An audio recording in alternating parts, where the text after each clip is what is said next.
என்னம்மா ஏதோ பாம்பு பார்த்த மாதிரி இப்படி நின்னுக்கிற, என்ன விஷயம்? நீங்க அங்க கொஞ்சம் பாருங்க. போலீஸ்காரம்மா? ஆமா, நான் வேற ஹெல்மெட் வேற போட்டு வரலையா, மாட்டினேன்னா அவ்வளவுதான். ஏன் போட்டு வரல? மறந்துட்டேங்க்கா. மறப்ப அது இப்ப என்ன பண்றது தெரியல.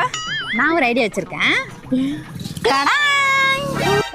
அக்கா எனக்கு ஹெல்மெட் வேணாம், நான்லாம் வாங்கிக்க மாட்டேன். ஆல்ரெடி எங்க வீட்ல இருக்குது, கொண்டு வர மறந்துட்டேன். ஆமா, இவ அப்படியே வாங்கிட்டாலும் வாங்குற மூஞ்சிங்களை பார்த்தா தெரியாதா? இது நான் விக்கல இல்ல, வாடகைக்கு விடுறேன். 10 நிமிஷத்துக்கு 100 ரூபாய். 10 நிமிஷத்துக்கு 100 ரூபாயா? ஆமா. அப்புறம் எனக்கு இங்க பாரு, அங்க போய் மாட்டினேன்னா 500 ரூபாய் ஃபைன். இங்க இருந்தாலும் 100 ரூபாயோட முடிஞ்சிடும். எப்படி வசதி? கொடுத்துருங்க. போலீஸ்காரை தாண்டி போகணுமா வேணாவா? போணும். அப்ப சீக்கிரம் காசு 100 ரூபாய் எடு. 100 ரூபா தானே இருக்கு. 100 ரூபா தாண்டி அம்மா இருக்கு. சரி.